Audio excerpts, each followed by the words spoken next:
অনেক দিন ধরে বাচ্চারা বলতেছে চিকেন বিরিয়ানি খাবে, তো চিকেন বিরিয়ানি করব করব বলতে বলতে তো আজকেই রান্না করতেছি। তো এই তো এখানে আমি আলু দিছি সাথে, আলুটা বিরিয়ানির সাথে একটু ভালো লাগে খেতে, আলুটা অনেক ফেভারিট আমার। তো ওরা তেমন একটা খায় না, তো আমার জন্যই আমি আলুটা দিছি, আর ওদের জন্য মুরগি। তো মুরগিটা আমার রান্না হয়ে গেছে, এখন আমি আবার পোলাওটা আগে ভাজা ভাজা করব তেলের মধ্যে।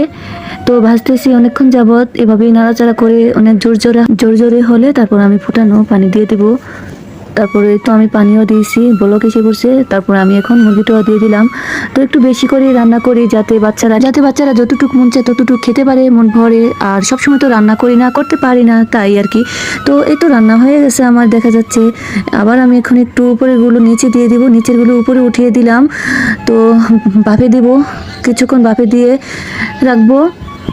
তো সবসময় রান্না করি না, এই জন্য আর কি, যখন রান্না করি তখন একটু বেশি করে রান্না করি। ওরা তো কোথাও যায় না, বাসায় খায়।